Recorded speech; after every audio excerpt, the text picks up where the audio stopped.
Positive Regression Podcast. Thank you. Thanks for having me. So we'll just start out nice and casually. You can let the listeners and the watchers know a little bit about what you do, why we're talking today, and what brought you to doing what you're doing. You know, a little bit about your life story, I suppose. Sure. I'll try to spare all the intricate details, but I think essentially just me about the boring ones. You can all the juicy ones. all the juicy stuff. I think fundamentally two main threads that have guided me to what I'm doing now. So the first one would have been my cultural upbringing. So I'm Australian. My mum's Singaporean, so I'm half Asian. And I think as a speaking communication coach, I observed throughout my whole life communication challenges between my parents. They're divorced, right? But I think fundamentally, I could see how neither were wrong. It's just that they were different. And so I think I've always been compelled to, I guess, work in a space that kind of, I guess, helps and is able to... You're trying to solve the solution that solve the problem that you experienced as a child? Yeah, so... Between your parents? Yeah, it's interesting. So I don't want to say it like as if I planned it this way, because obviously in hindsight, that's what it is. But that's definitely a very important thread to what I do. And I feel that I want to help. I want to help people to be able to communicate effectively on both sides. So that's number one. The other one was definitely the English language stuff that I was doing as an English teacher. So I worked as an English teacher for 6 years and essentially moved up as high as I believe I could be as an English teacher. So I was working as a teacher trainer for a pretty big company in Taiwan.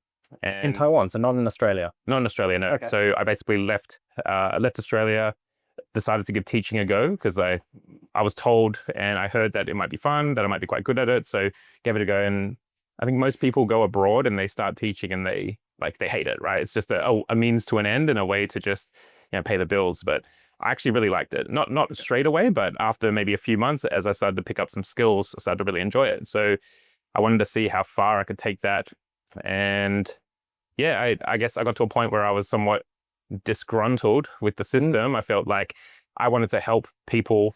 I wanted to help people become better at learning English, but there are a lot of restrictions in the education system. And it's basically just that schools are very, very complex. They require a lot of people. There's a lot of governance. So I wanted to find a way to help people outside of that. Right. I worked at an international school for a little bit and then was like, all right, I'm going to start this journey in entrepreneurship. So essentially those two experiences have guided me towards this direction. And I guess I'm teaching English less now, but English is still a very big component of what I do because I work mostly with non-native English speakers. But surprisingly, and we will probably talk about this moving forward, it's just one piece of the puzzle. And there are all these other pieces of the puzzle. And that's what makes it really interesting. Cool. Before we carry on, I just want to check your mic. Sure. Going. Oh, yeah. That's cool. Good. Just had bad experiences in the past of losing thing. Okay. So you started out in sort of a more formal teaching role, and now you're helping. What is it that you're doing now? You moved away from that more bureaucratic traditional role, and now you're into what?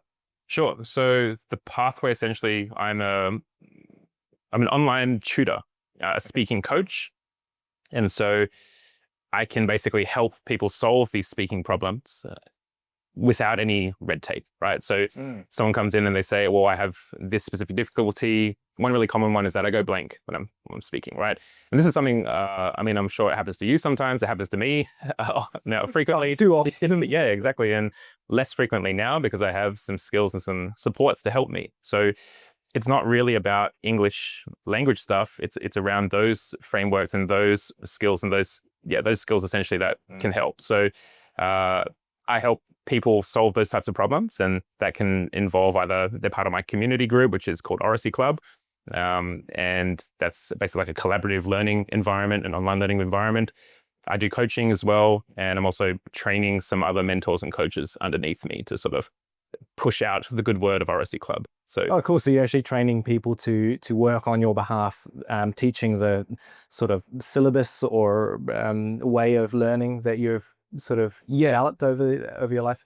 Yeah, essentially. So when I first started doing this, if you look for resources in this space, there's not a whole lot. There's a lot of little bits and pieces. There's a lot of like, you should breathe this way, or you should pause when you speak, or you should do this, but there's nothing that's really solid. So I did have to do a lot of digging and research on my own, which was really fun, by the way, and a lot of courses, read a lot of books.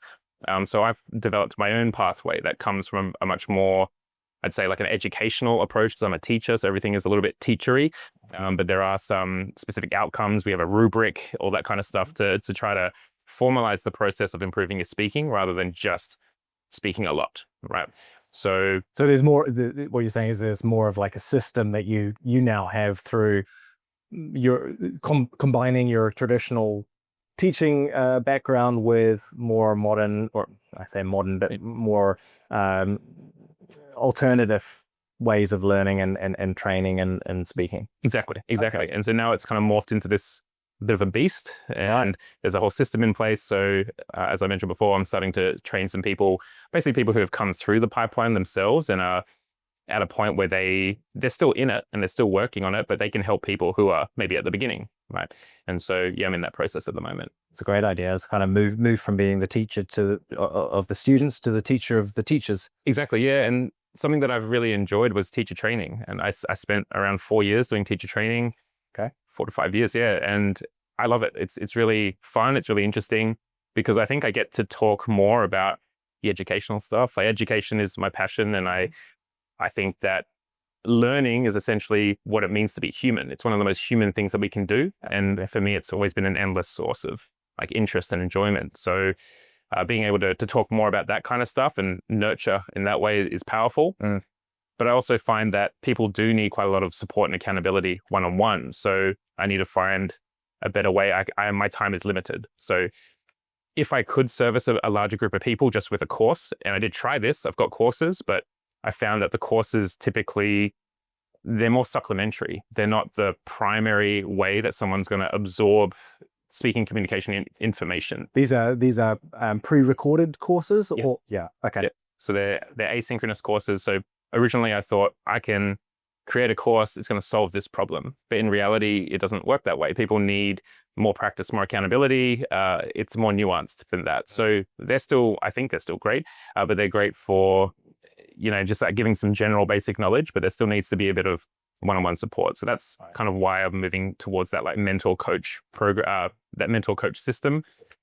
Yes. And so I'm curious, because obviously you said there was a lot of red tape with regards to teaching in your traditional teaching role, and now you have your own online community where you're teaching people one-to-one and in a digital format with your pre-recorded courses. What are the biggest drawbacks that you found, or the red tape as you put it, of the traditional role compared to what you now have? What are the extra freedoms, I imagine, that you are now able to indulge in with the layout and the format that you use now? Sure. Yeah, I think one of the big ones is around, I think it's the bureaucracy of big companies. So if you want to make a change in I think it applies to any big company, not just, not just like learning languages, right? Or education. So on one hand, you've got schools, and schools are very regulated. So if you want to make any change there, it's going to be hard. But I worked in private schools. So the bureaucracy is more around the business. And so if you want to make one small change, it needs to go up the food chain. Like I had this situation where I wanted to implement an opportunity for people to, or my teachers that I was training at a school that I was managing, I wanted them to be able to record themselves with the GoPro. And this comes in around maybe the 3-month mark, because I did that for myself and I learned so much. Like if you see yourself, I mean, it's similar to like seeing yourself on a podcast. Yeah. You learn so much about the way you speak and how you interact with people. So I did it for a couple of the teachers, and they were just like, man, it's amazing. So I wanted to make it something more official so that they could get some money for it. And it's part of basically our system, but it basically just gets ignored, even though it's good, it's easy. I have the GoPro, I have everything, but there's a lot of, basically if someone in the food chain doesn't really agree with it, or their workload's too heavy, it's not going to happen, right? And you can basically, either you just do it rogue or it doesn't happen. So what were the disagreements with? I mean, sounds like it was a pretty streamlined process with clear upside. Do people actually have a problem with it, or they just literally couldn't be bothered? I think should be careful with what I say here, but I think it's a mixture of both. The goss. It's a mixture of both. It comes, and it definitely relates to the politics of a big company. And so perhaps maybe I hadn't done enough. There's a reason why I'm in entrepreneurship now, I think, right. Because I always wanted to turn over every stone and like try to improve things, and a little bit idealistic, right? Yeah. That doesn't really agree in a big company. So I think they got sick of me, kept knocking on the door, being like, hey, can we try this? Like, hey, can I do this? Like, etc. So I think it was part of that. There were some genuine concerns around, like the excuse was that the safety of the children, like we need to get approval of everyone. But in Taiwan, no one really cares. Like at the moment, like this was how long ago? Like 7 years ago. So no one really cares. And we have a lot of footage from the main office where I worked at of just kids, like we were doing all sorts of recording stuff for training. So that wasn't really the issue, but yeah, it kind of created a excuse. That was the excuse. Yeah. Okay. And so now you're doing your own thing and you don't have to really answer to anyone, I assume. No. So other than the clients themselves. Other than the clients, yeah. which is how it should be, really, isn't it? Right? The people that you're actually serving should be the ones that have the first and last say of how you go about helping them. Yeah, I would think. Absolutely. So you said that back in Taiwan, that was 7 or 8 years ago. So how long have you actually been doing this training and teaching as an entrepreneur? Sure. So as an entrepreneur, I started at the end of 2023. So it's been 2 and a bit years. I guess I take a lot of the training. Well, basically, I started teaching about 9.5 years ago. Uh-huh. And then after a couple of years, I was managing the schools and I was doing some teacher training there. And then I went into a more official role as a teacher trainer for like about a year. But yeah, that was basically the pathway. So a lot in that company, a little bit at the international school, and then about 2.5 years on my own.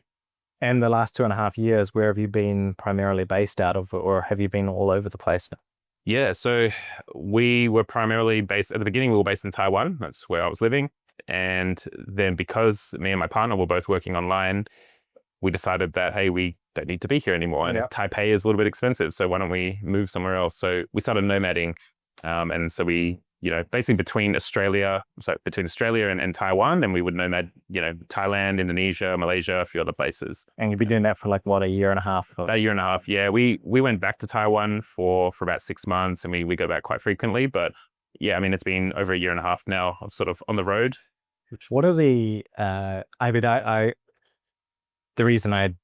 of the reasons I do this podcast is to kind of show people a different way of living their lives in lots of different facets. But one of the big ones at the moment, because I'm speaking to a lot of digital nomads, is to hopefully intrigue the listener into thinking about whether they are happy in the location that they're in, and to consider other possibilities, being a digital nomad, for example, or working from somewhere else. But we just spoke a little bit about the abstractly, we spoke about the upsides of being a digital nomad.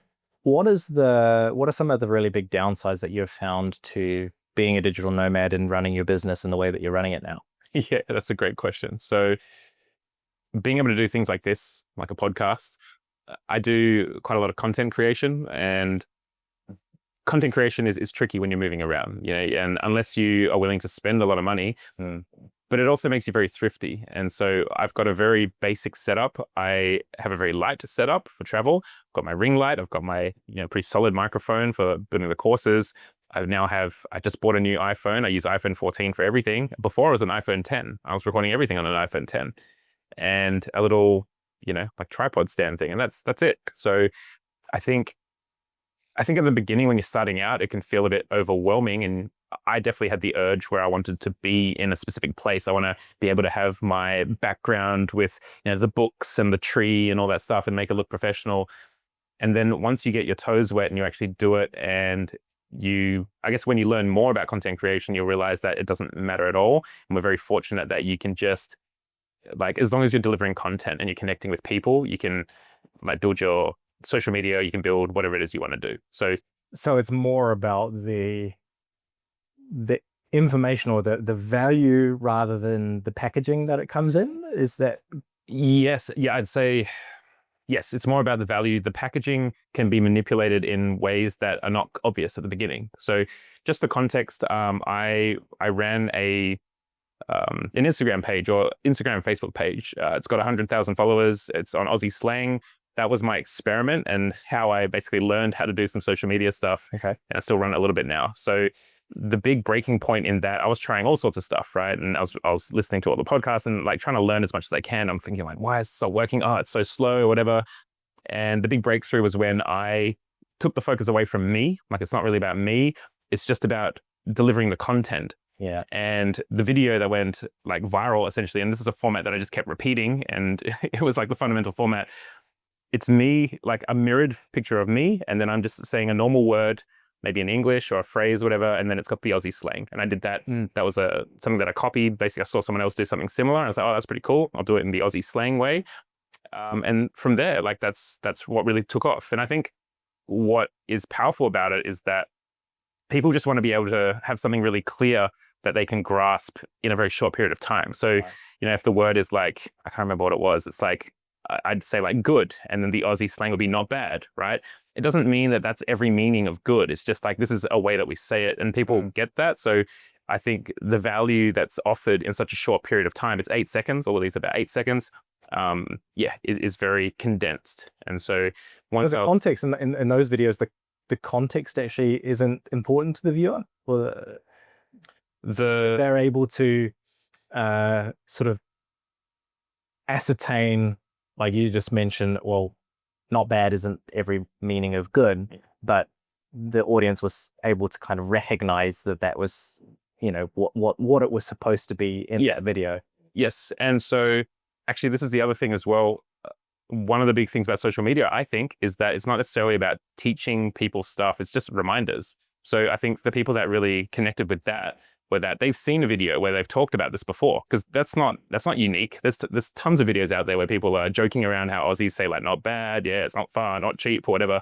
That's how we talk. So if they connect with that, I realized that I noticed that a lot of people connect with the things that were really kind of like cliche, you know, like avo. If I do a post about like avocado, they're just like, oh, like, you know, I get it. And then they'll engage more with it. It's like a reminder, you know. Right. That's also powerful for learning too. We need lots of reminders. So it's also just powerful for me, just listening to that going, oh, yeah, that's a good point, because I have the tendency in the content that I create to over-explain or to repeat myself. And is that something that you focus on when you're teaching now people how to speak better? How would you formulate what it is that you do? Are you teaching people how to speak better? What is it? Sure. So in one sentence, just in one sentence. No. So what's the thing about this with the content creation? Content creation is such an interesting form of communication, and the things that I teach people how to do can be obviously applied to that. But when you have video, it becomes a very different type of conversation. There's so much information that can be conveyed without you needing to say it. And so like I was listening to Lex Friedman and Elon Musk, like a podcast, the really long podcast that they did. And Elon Musk was talking about how like speaking is a very inefficient form of communication, right? Because we need to like use all this breath and these words and stuff. He's talking about Neuralink, basically how you can implant a chip and just like think something and it's connected with someone else, right? And so I think that's the point. Like when you're speaking, there's a bit more groundwork you need to do. And if you want to speak clearly, you do possibly need context. You need to establish like a main idea. You need to make sure that you've got some good examples or details. You got to make sure you summarize, and you know, like these types of processes are very important to clear communication. But yeah, once again, it doesn't necessarily apply to social media, especially now as like things get shorter and shorter. It's more about like, what is the amount of information per second that I can deliver to this person? Right? So are you, when it comes to the way that you teach your students, are you incorporating all of those aspects? So not just to say, well, this is how you build a structure, build a sentence, this is how you use your voice, but also this is where you don't perhaps need to speak, or this is where you can convey what you want to say in a different way with your body language. Are those aspects of what you teach? Sure. So I think the easiest way to explain it would be that someone has a certain difficulty, right? And often they're very similar. So I mentioned the one about going blank. You've got like, I lack confidence in speaking. I talk too much or too little, or like, I don't know what to say in certain situations, whatever, right? And there's a whole range of different problems. And each one of those rests on like a very fundamental set of skills. And I learned this when I was doing like a master's program, right? Basically, it was a framework that they use to help people who are neurodivergent, especially people with autism, and how you can guide them towards basically developing some of these fundamental skills. And the reality is that a lot of people, if you're kind of introverted, or if you are a non-native English speaker, for example, all those skills are very relevant. Not all of it. It's not the same map, but it's very similar. There's a lot of crossover. And so I was exposed to that, and I was basically working with that, doing my assignments with a focus on non-native English speakers. So you can break it down to maybe, and the way I've broken it down now is probably 9 different areas where there are skills that you can develop. And each of those 9 areas has like a certain subset of skills. So when I create the rubric has 78 conditions, which is kind of intense, right? It sounds a lot when at first glance. So I think that's also what leans into making it difficult as an asynchronous program, because what do you mean by asynchronous? Self-paced, like just like a course. Yeah. So if I say like I'm dumb because I like to use fancy words. It makes me sound blunt. So if I just delivered that, and this is, something that I've made mistakes with in the past, it's like, okay, this is everything you need to know, right? That's not going to work. They're not going to be able to digest it. It's overwhelming. So what I do is I start with the problem. I look at the ones that have the highest efficacy. I make a judgment around, okay, well, you should start with this. This is going to help you get on your feet. And so overarching is very much this social emotional aspect where there's motivation, there's confidence in learning, there's all of this stuff that is required to get someone from like A to B, right? Mm-hmm. So for example, and this also applies to business, I think, as well. When someone joins or starts working with me in the beginning, I want them to have some quick wins, right? Within the first 2 weeks, right?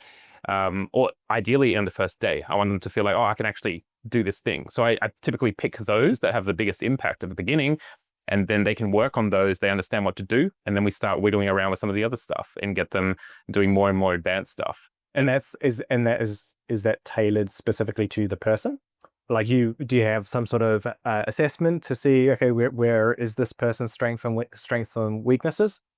And then you hone in on, okay, where's the biggest area of impact? Yes. So we do some speaking activities basically, and it is tailored to each person, but from like anecdotally, or from what I've learned from experience, is that basically the vast majority of people need to start at the same point and build the same skills. Because a lot of these skills are also, they are a language. They give you an opportunity to talk about this stuff. So let's say, for example, like one of the fundamental skills are called like speaking delivery skills, which are the physical skills involved with your voice. So that is pace, your fluency related to like pauses, like how you take pauses.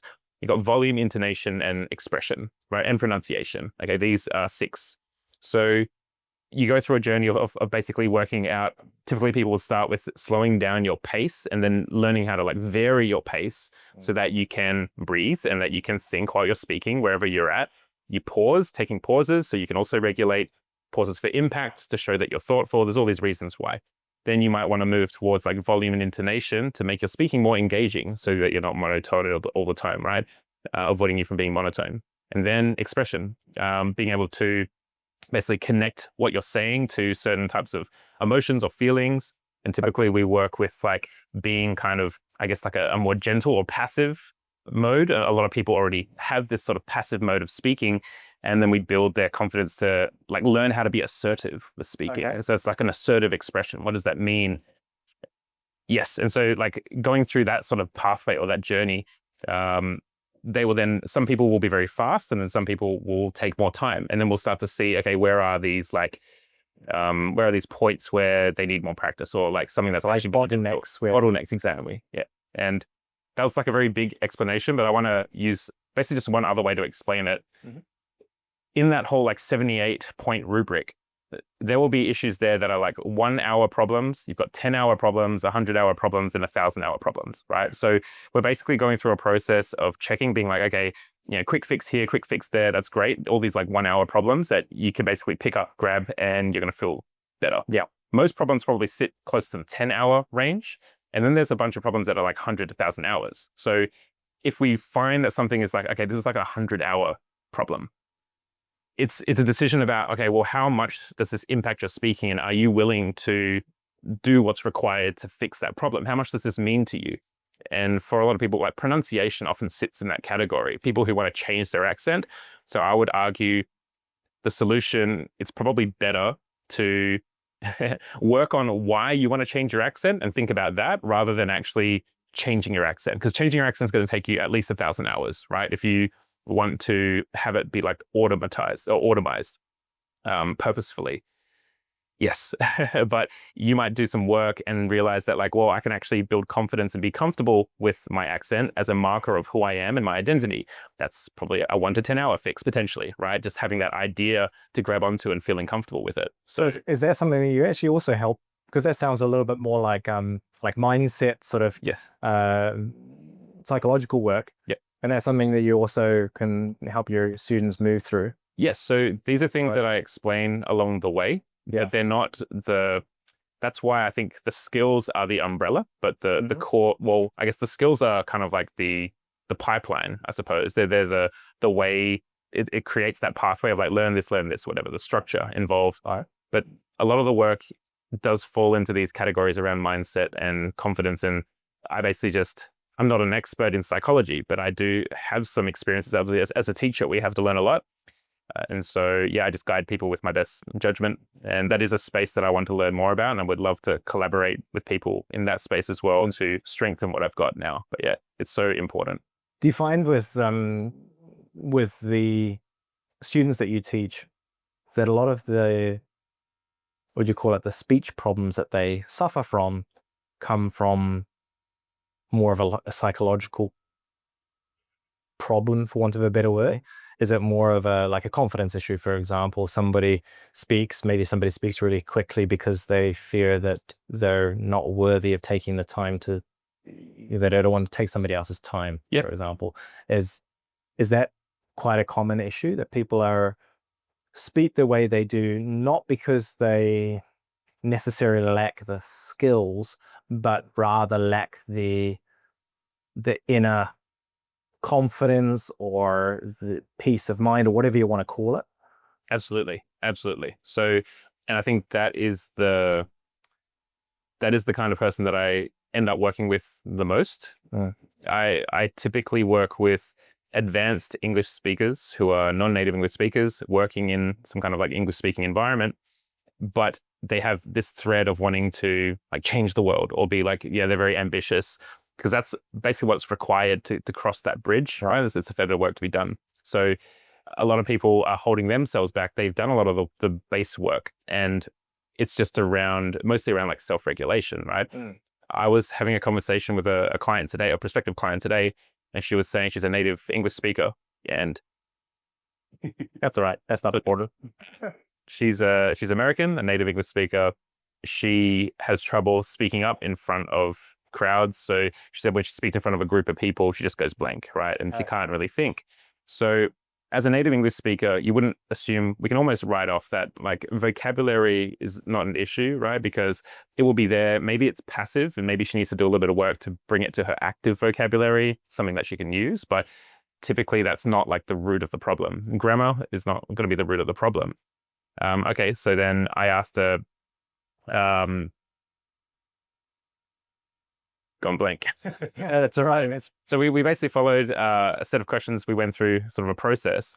And for her, it's basically just around, what you can do is what I talked about before, those speaking delivery skills will help you, because ideally if we slow you down a little bit and have you a little bit more regulated before you speak, maybe you'll have more ideas that come and flow to your mind, right?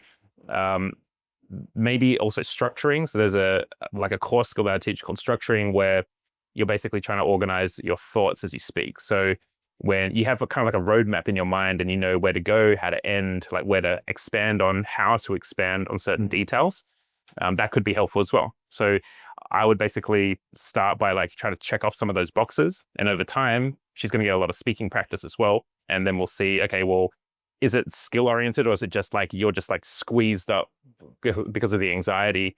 It's not letting anything flow. And, maybe a month down the track, we'll see where you're at. But that, I guess, self-doubt, it's going to be a different journey for everyone in terms of how they overcome that.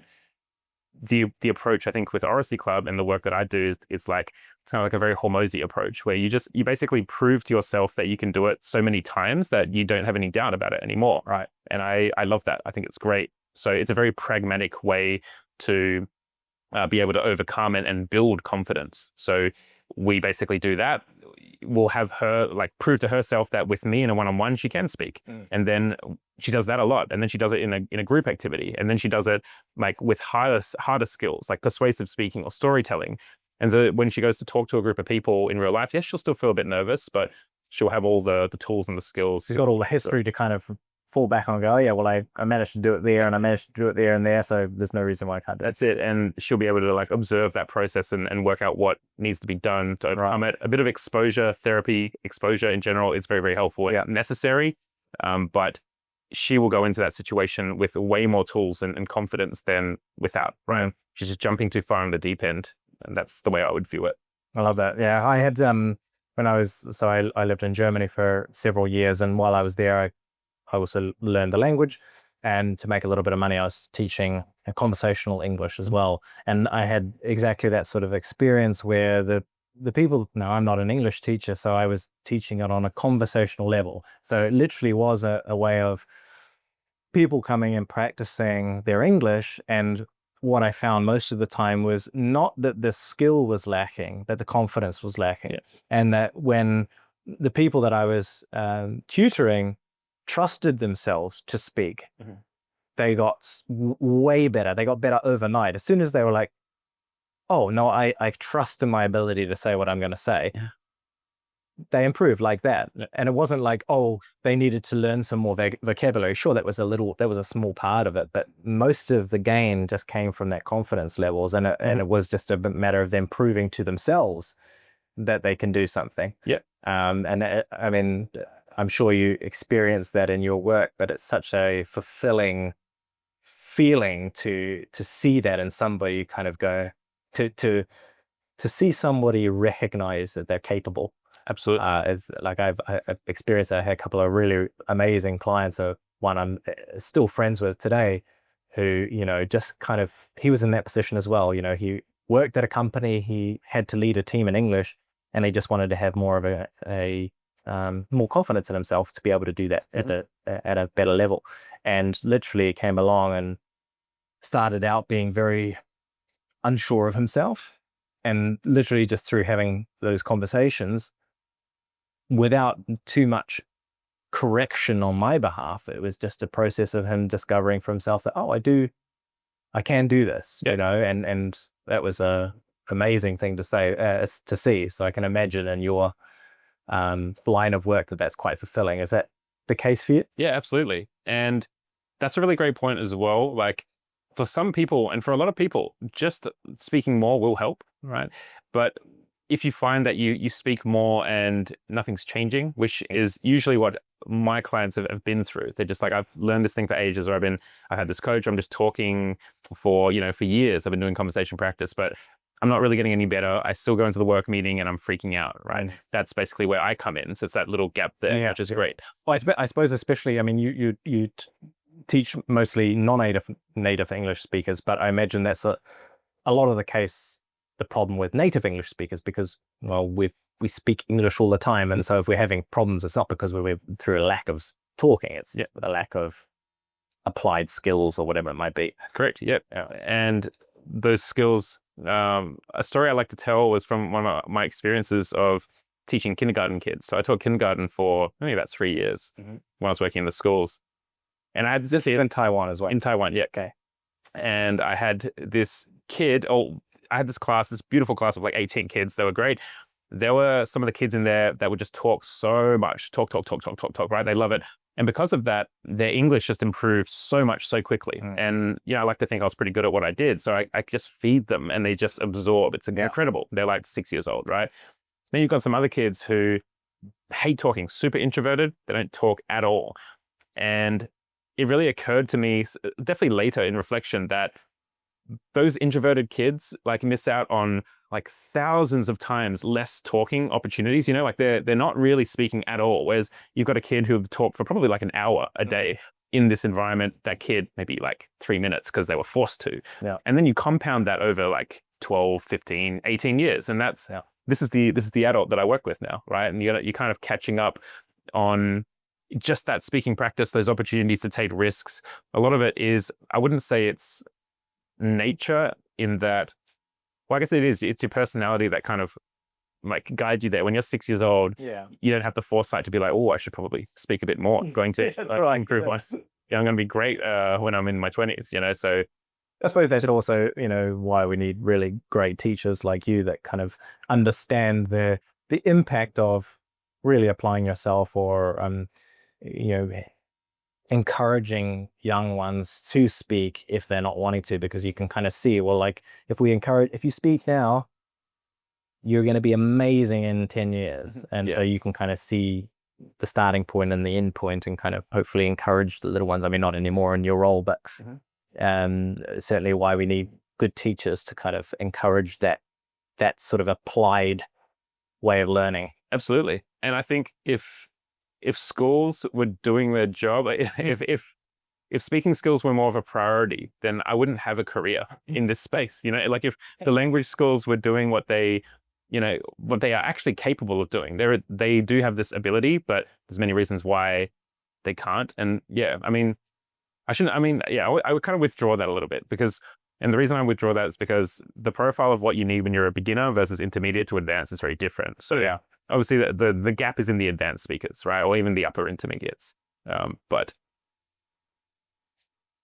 but I mean, it's very easy to bag on the school system, but I'm also not a big fan of it, because I mean, the school system that we have in Western world is basically, I think it comes from the Soviet era, when they were trying to create good little factory workers, and we haven't really changed it since. So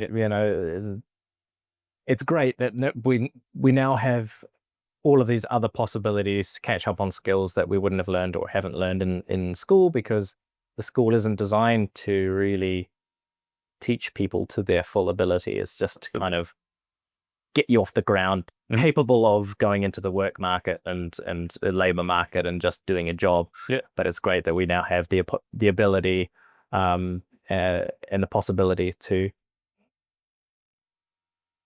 what would you say, expand on those skills. So we're not just in the average. Absolutely, yeah. So I want to get a little bit more into the specifics of some skills that people can learn, because I know from myself that I suffer, for example, of not having a clear structure to my thoughts. I mean, one of the reasons I started this podcast was a way of me practicing formulating my thoughts, and then the formulation process that comes beforehand, and then also the delivery. And I also suffer from that kind of going blank or intonation. I always feel like I'm quite often monotonous. So what are some of those 1 hour skills that you were talking about that people listening could take and apply and really start to see some impact and see what they can change in their ability to communicate? Sure. So I think, first of all, I'll say just to manage expectations. So the 1 hour skills will depend a lot on your background, right? So a 1 hour skill for one person will be a 100-hour skill for somebody else, right? But assuming that, if I'm looking at the things that have the biggest impact, number one is slowing down your rate of speech. And there is so much stuff online now about it, which is great. But I think people really underrate the importance of like what that really does for your speaking. And especially for non-native English speakers, they are terrified because they know that they speak too slowly overall. So you basically have to slow them down even more. And then you can also speed them up. There's ways to speed up your speaking through practice as well. But the easiest way to start is to slow down and get used to it. Okay. So slowing down your rate of speech, there's so many reasons why. And as I touched on before, but number one, it gives you time to actually think, right? So that's number one, because I can talk at a slower pace. If I'm thinking right now, I can sort of like skip step a little bit, find my point, and then dig into it. So that's number one, right? It's also around kind of like self-regulation, getting you feeling comfortable. And the big one's about engagement as well, because when you slow down, something becomes more important, right? Like these points become more significant when you slow down. So just being able to play around with that is powerful. And that doesn't take that long. You just have to think about it when you're talking to people. I know, do you know Vin Jung? Yes, I do. Yeah, everyone knows Vin Jung. Yeah, so I like For those who don't know, who is he maybe? Oh yeah, sorry. So he's a speaking communication coach from Australia. He's Vietnamese Australian. He is a trailblazer in the speaking coaching industry, someone that I admire greatly, right? And so he has a point about basically how, what's he saying? Yeah, that's right. So when you start to like manipulate the way you speak, the people around you will probably start being like, oh, that's a bit weird. Like, what are you doing? Right. So often it's good to practice with people that you don't really know, or, you know, people that aren't that familiar with you. So like maybe when you're going to the supermarket and you can just practice slowing down your speech a little bit, and they're not going to be like, what's up with you today? You know? Yeah. Because they don't have a preconceived notion of who you are. Exactly. And then that's one of the reasons why I created Oracy Club and why we have so many workshops, is because we practice stuff like that. Whatever your goal is, whatever you're working on, that's the space to do it, because we all know the stuff that we're all working on, right? So there's no judgment there. Yes. So yeah, I won't waffle too much. I'll go into like the main stuff, but you know, slowing down your pace, taking purposeful pauses, like pauses that are just a little bit longer than you might normally do. So I'm quite a breathy speaker. So if I don't take pauses, I run out of breath. So I pause quite a lot. I'm comfortable to pause for quite a long time, and I could pause if this was a speech. I love pausing. And this is a skill set that I developed from teaching, because you stand at the front of a class and you just pause, and then everyone just, they all just like look at you, right? And it feels great. It feels great to exercise that muscle. So it's a tool for engagement then. It's a tool for engagement. It's very similar to pace control. So it's a tool for engagement. It's also around like self-regulation, giving you that time to think. It also indicates that what you're about to say is thoughtful. And I've shared a video with Steve Jobs. He pauses. I saw that video of yours. I loved it. Yeah, he's got this thing that I call, there's a pre-answer pause, right? Because ideally, what happens is when you start to take pauses, people will interrupt you. And that's one of the problems. So sometimes it's important to, if you're not an assertive speaker yet, it's important to work out where you can pause and for how long, and these types of questions, right? And this needs practice. But the pre-answer pause is powerful. So if you ask me a question and I'm sitting there, like I'm thinking, it's clear, like you're not going to interrupt me. You just ask me the questions. The pre-answer pause. I also like the mid-answer pause, where I might start my sentence, right? I'm in mid-sentence, right? But I'm thinking, and you're not going to get interrupted there necessarily. People tend to get interrupted when you pause at the end of a sentence for too long, because that's where the periods are. That's where it's comfortable to pause. So anyway, there's all these like nuances with it, but being able to take pauses is super powerful. And it's just something that you can play around with depending on the mode of what you're speaking, right? So I suppose is that another, you can practice that at the supermarket as well. Yeah, absolutely. Yeah. I would say it's a little bit harder in small talk situations. It's going to be better if you're having maybe a chat one-on-one with somebody that you know, like a friend or something like that, and you're having a more like a deep conversation, right? Something that deserves some purposefulness. Because if you go, someone asks like, "What did you do today?" It's like, I went to work. Yeah. No, That's it. Like, to work, to gym, to trying to help you out. I suppose that's also, in the context of like going to the supermarket, if you pause in that kind of sentence, somebody like, they're just going to want to help you. Yeah. This person's kind of a bit slow. Maybe I should offer things assistance. Yeah. So there are certain, I guess that one, it does make it a little bit more difficult. There are certain modes of styles of speaking or situations that are more appropriate for it. Yeah.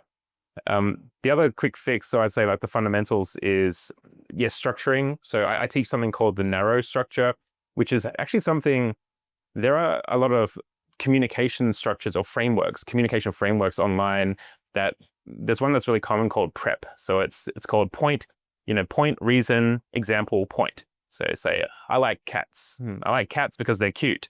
For example, this cat is really cute, so I like cats, right? It's this sort of like formula that you can follow. I found a lot of these to be quite rigid, because there are a lot of situations that you can't use that. It doesn't, like what I was just doing just then. I started with a point and I was like, how do I give an example for this? It doesn't really make sense, but it's great for certain situations. So I found there are a lot of these that are all appropriate for different situations. So I created one that's more flexible, and I call it the narrow structure. And so how that works is basically you have context. So you explain some context at the beginning. That could be like redefining the question. It could just be talking. Ideally, you want to say anything that's going to contribute to your answer later on, right? There's also opportunities there to establish credibility, right? But you're basically just talking a little bit more so you can gather your ideas and get warmed up before you launch into an answer. So maybe I should do a little example. Yeah, example would be great. So if you ask me, it's a question that people get asked, like, what is your greatest strength, right? Let's like that. What is your greatest strength? Cool. So I'd say, I think that this question, it will be really different for different people, obviously. And I think for me, it's changed quite a lot over time, right? So I'm just sort of establishing, I'm exploring, and I'm thinking about, my ideas, but also just establishing some context about what I'm going to talk about. Broad. That's it. Starts broad. Yeah. And then you can sort of pick and choose and narrow down, right? Next would be, so that's context. Next step, main idea. So you want to establish your main idea, make that really clear, right? So then I'm going to pick something. I'm going to say, well, I would say one of my greatest strengths is,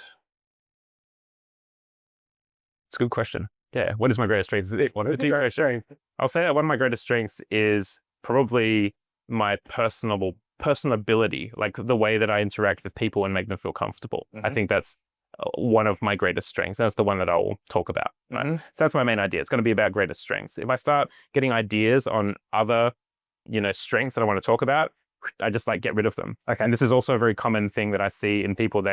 As they talk more, they get more ideas. And part of the skill of structuring, right. Part of the skill of structuring is just to push them away for the sake of clarity, right? Yeah. Of course, you can absorb that in, but it becomes high risk, high reward, right? It is interesting with these speaking profiles that often it's more about pushing away and then being like, okay, just don't worry about that. You can talk about it later, or it doesn't matter. You don't have to say it. So yeah, that's the main idea. So you got context, main idea. Next one, details and examples. So basically just expanding on the idea, explaining, and that's where storytelling becomes very powerful. So it's another skill that I teach, but you've got storytelling, you've got I guess personal experiences, you've got hypothetical examples. There's all these different ways that you can fill those details and explain your idea. So in this example, so my greatest strength is that I'm personable with people. I learned this about myself from teaching, because I found that compared to other teachers, I was able to basically build much stronger relationships with students much faster than other teachers could. And so, for example, I was teaching in Taiwan, and we both had these first grade classes of kids, right? And the other teacher was having a nightmare, right? It's just these kids are running around. It's they got they're being really mischievous, and it's really hard for him. He's a great teacher, but he didn't have quite the same ability to connect with the students that I did, I felt.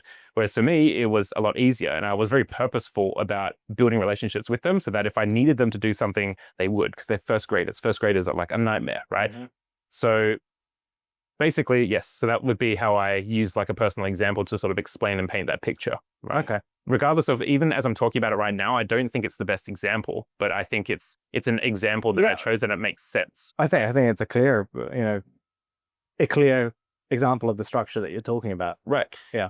And so that's another thing that a lot of people that I work with are perfectionists. And so you want to make sure you have the best example. They might get halfway through and they're like, oh, no. Can I change my example? You just go with it, because the listener doesn't know. And as long as you deliver it in a way that's confident and you're certain, you have some certainty, then it's fine. Yeah. So that's details, examples. We come back now to summary. So summary is basically a rewording of the main idea. We want to restate that. So yeah, being personable and building strong relationships with people especially on a one-on-one basis, I think is a gift or a strength of mine, and I'm very grateful for it. Cool. Last step, reflection. So reflection, basically just an opportunity to evaluate the significance of the information that I've said. And so we often talk about maybe the past or the future, right? Or it's just something there to kind of round it out so that it's not so abrupt, the end of your statement is not so abrupt, and it kind of indicates the other person that you're wrapping up, kind of subconsciously in a way as well. So my reflection, typically, a really typical reflection would be, I think that I still have a lot more room to grow in this space. I'm not an expert necessarily, and yeah, I definitely know that I could improve in this skill, but it's something that's helped me a lot up until now, and I'm sure it will continue to help me in the future. Right. So that's a narrow structure, and it's narrow because it focuses on one main idea, one key point. And I also tell people that like context and reflection are kind of optional, but I like to use them because they help to create some, put some thick padding on the sandwich. It just helps to round it out. It makes your answer a little bit more clear and not so short and abrupt. But absolutely fine too. Does it also sort of act as an opening the conversation up to the person you're talking to also answer, or absolutely, yeah, absolutely leaves it as a somewhat open-ended subject? Sure. So I think in a conversational format, I would recommend that like the reflection is a great opportunity to ask a question, right? That's how you'd like throw it back and get it moving again. Right. This doesn't necessarily, so what happens in a conversational format is that usually it just becomes main idea, detail, example. You don't actually have the summary because it becomes too formalized. So knowing how to use this in the different situations or different speaking situations is very important, because you can't be like, if we're talking, I give you that example, you might want to add to it. I can't be like, hey, I didn't finish. It's summarized, and the point's already clear. So that's another, just an element to it. And there's all these different types of speaking situations where the demands are slightly different. But knowing that structure and then knowing how to manipulate it in different scenarios is so helpful. It makes sure that your speaking is much more clear. So are you also helping with people suffering from, for example, social anxiety, who don't know how to have a conversation? Are you helping with them, their ability? Because it's funny, as a native speaker, you would assume that we all know how to have a conversation, right? You know that, well, it's nice to ask questions of the other person that you're communicating with. It's nice not to talk too much about yourself. It's nice to be engaged with what the other person is saying. But some people, especially those in my experience who suffer from social anxiety, a lot of it is they actually don't know how to have a conversation, like what a healthy conversation looks like. So, I mean, we talk a lot about like the structure of speaking, how to better use our voice. Is that element also something that is relevant to what you teach, and to do you see that in the students that come to you for help? Yes. So it's really interesting. So the profile of someone who has speaking anxiety, and someone who's an expert in this space may correct me, but someone who, like, a way to help someone, a way that you can help someone with speaking or social anxiety, that solution might be similar to someone who has autism, right? Because people with certain types of autism, depending on their profile, will have difficulty with socializing because they just don't know, they can't read the signals. You need to like actually teach them. Nothing is assumed. I would say that profile is actually not too different from people from cultures that don't really have small talk, or the rules of small talk are very, very different.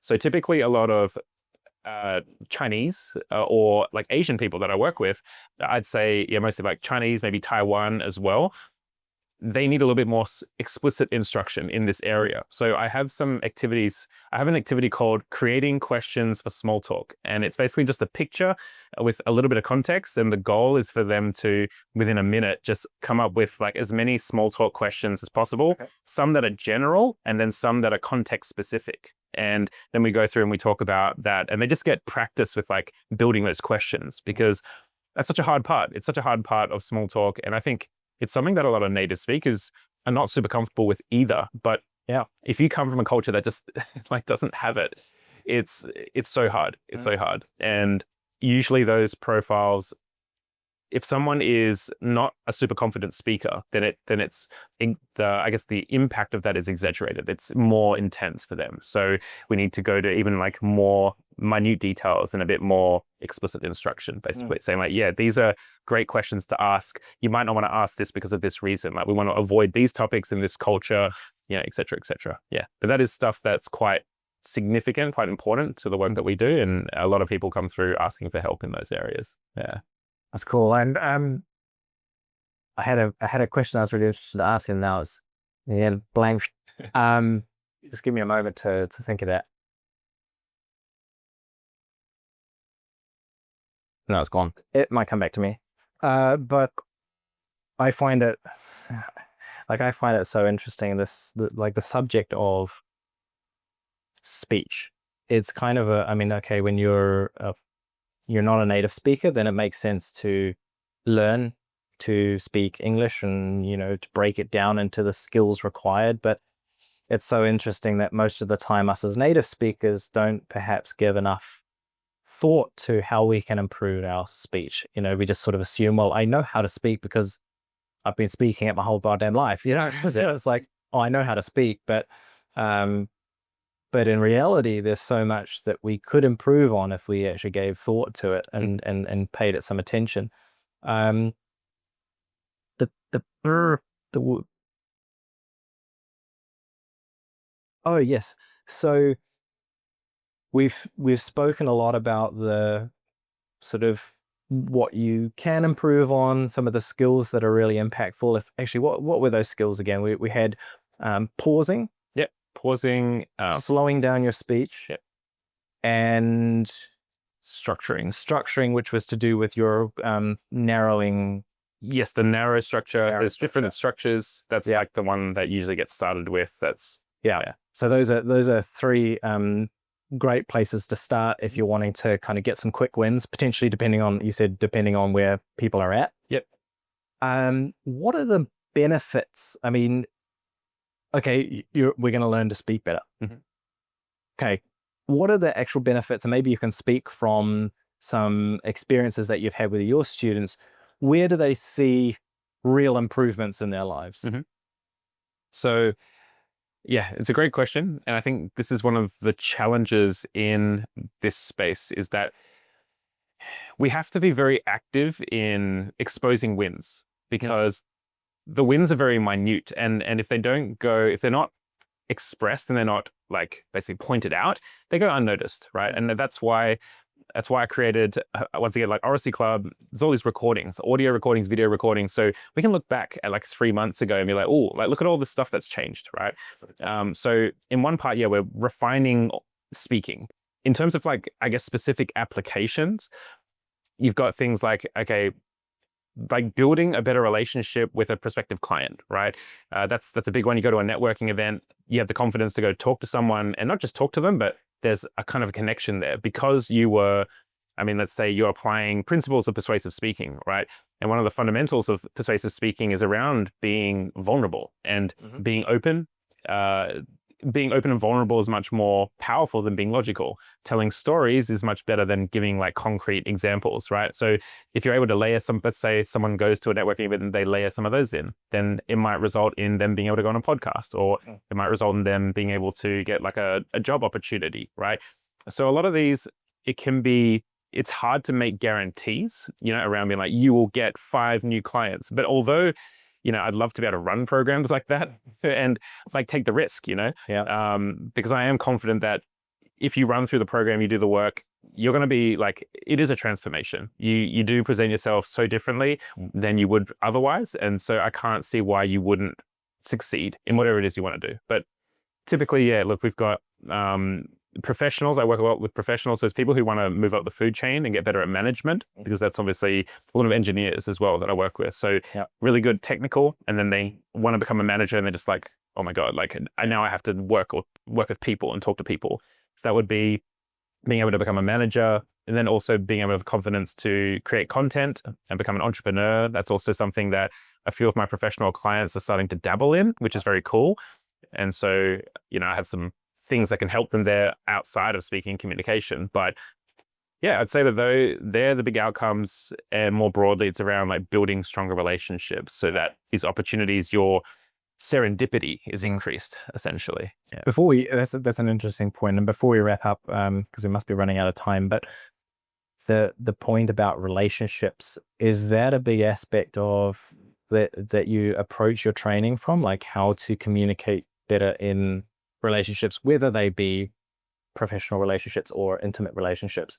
Is that an aspect of your training or what you do? Yeah, largely. So one of the cool shifts I think in this space at the moment is that public speaking is being rebranded a little bit. So a lot of people have an idea of what public speaking is. It's Toastmasters or whatever it is, and you go and stand up and you wear a suit and then you talk about stuff, right? Yeah. I think that the game is changing quite a lot, and there's a lot of changes, but one of those changes is now around the power of like authenticity and vulnerability and, these more personal modes of actually really connecting with people, especially as the world becomes more, like confusing and a lot more stuff becomes untrue. So these are very fundamental and they're fundamental because they're the way I am, and they're the things that I care about, but I think they are aligned with the way that the world is moving these days. Yeah. And so, I agree. yeah, they are very fundamental to the programs. And once you've learned a lot of these mechanics, like we're talking about those things, like the next steps with that, typically, if you've got a strong foundation in speaking delivery, you've got a strong foundation in structuring, then it's storytelling. And we're doing storytelling to improve your ability to speak spontaneously. But storytelling is all about connecting with people. And then after that, it's persuasive speaking. And one of the core elements of that is around storytelling. And like, for example, making jokes is considered like it's a hook of mine that I've listed, because a lot of people they're funny and they want to be funny, but they don't have the confidence to do it. But now they've got a green light to be like, I'm going to try and make some jokes. And I had a client in Odyssey Club who does that now. He's a bit more confident, and he makes a few jokes here and there because that's his vibe. And he's doing it in English, which is cool. So yes, long answer short, yes, absolutely. It's fundamental, and that is the direction that I'm heading in. And I don't care quite so much around some of the other aspects, like, I guess, like power or control, or I think that these things are created. You can do them through a process that's more wholesome and, like more authentic anyway. Yeah. I love that. Well, thank you so much for that. I like to get one practical, easily applicable tip that you could give the listeners that they can take away and apply in their lives now at the end of each episode. Is there one thing, I know we spoke about a few already, but is there one thing that you would say, look, this is the place that you should really focus on, start with this? That is boring. I like that. It's awesome. Pause.